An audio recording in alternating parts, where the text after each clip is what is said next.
केंद्रीय वित्त मंत्री निर्मला सीतारमण ने संसद में बजट पेश किया। बजट के आयकर को लेकर बड़ा ऐलान किया गया है। वहीं कई सौगातें की घोषणाएं की गई है। आम बजट विपक्ष को रास नहीं आया।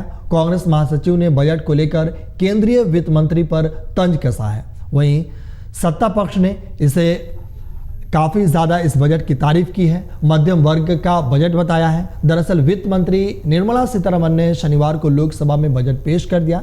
इस पर तमाम नेताओं की प्रतिक्रिया भी देखने को मिली है।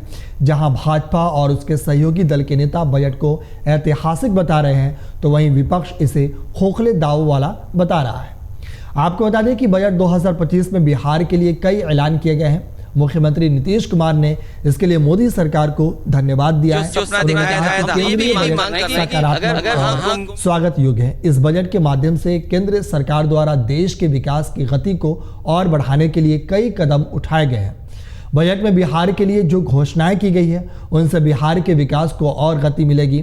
उन्होंने लिखा कि बजट में गरीब युवा किसानों के हित में कई कदम उठाए गए हैं। ये स्वागत योग्य है। एक बेहतर बजट पेश करने के लिए मैं प्रधानमंत्री नरेंद्र मोदी और वित्त मंत्री निर्मला सीतारमण को धन्यवाद देता हूं। वहीं दूसरी तरफ कांग्रेस के नेताओं ने भी प्रतिक्रिया जाहिर की है। राहुल गांधी ने कहा कि बजट गोली के घाव पर पटरी लगाने जैसा है। वहीं जयराम रमेश ने कहा कि बजट में विकास का इंजन पटरी से उतर गया है।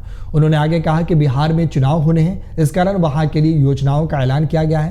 कांग्रेस महासचिव जयराम रमेश ने आगे कहा कि वित्त मंत्री ने 4 इंजनों की बात की है। इतने सारे इंजन थे कि बजट पूरी तरह से पटरी से उतर गया। उन्होंने कहा कि बिहार के लिए घोषणाओं की झड़ी लग गई है।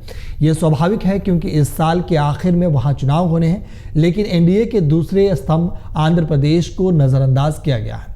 वहीं समाजवादी पार्टी प्रमुख अखिलेश यादव ने कहा कि महाकुंभ 12 साल बाद आता है। हमारे लिए महाकुंभ में भगदड़ में मरने वालों का डाटा बजट से ज्यादा जरूरी है।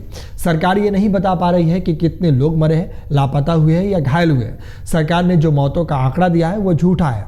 आपने क्या इंतजाम किए हैं? ये सरकार कहती है कि हम हिंदुओं की पार्टी है, लेकिन वो हिंदुओं के इस सबसे बड़े त्यौहार के लिए इंतजाम नहीं कर पा रहे हैं। क्या यही है आपके विकसित भारत की परिभाषा के लोग भगदड़ मरेंगे? वहीं बसपा प्रमुख मायावती ने कहा कि भाजपा सरकार का बजट कांग्रेस की ही तरह है। राजनीतिक स्वार्थ का अधिक और जन एवं देश हित का कम लगता है।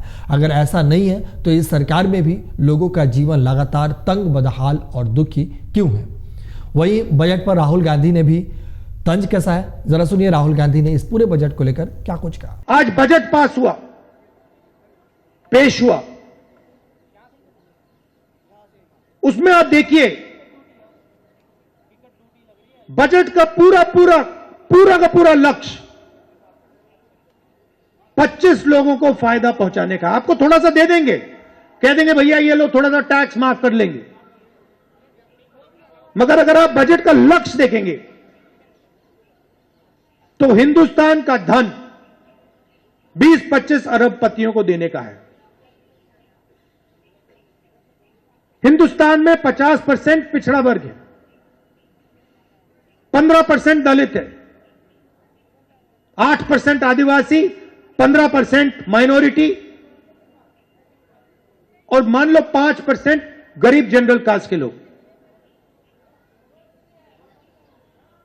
प्राइवेट अस्पतालों के मालिक देखो, प्राइवेट कॉलेजेस यूनिवर्सिटीज के मालिक देखो, बड़ी बड़ी कंपनियों के मालिक देखो, बड़े बड़े जजेस की लिस्ट निकालो और मुझे दिखा दो पिछड़े वर्ग के कौन है, दलित कौन है, आदिवासी माइनॉरिटीज के कौन है, गरीब जनरल कास्ट के कितने हैं। वही चुने हुए लोग हैं, उनके मित्र हैं, वो सब उनको मिलता रहता है। 90 लोग बजट बनाते हैं। जो आपका पैसा बटता है, आज बटा है, 90 लोगों ने निर्णय लिया है। पिछले साल मैंने उनकी लिस्ट निकाली, मैंने क्या पता लगाता हूं ये है कौन। 50% पिछड़े वर्ग की आबादी है। 90 में से 3 पिछड़े वर्ग के लोग हैं, अफसर हैं। छोटे छोटे डिपार्टमेंट पकड़ा रखे हैं। अगर बजट में 100 रुपए बटते हैं तो पिछड़े वर्ग के अफसर 5 रुपए का निर्णय लेते हैं। अमर उजाला जीवांजलि के सारथी की मदद लें और महाकुंभ में स्नान जरूर करें।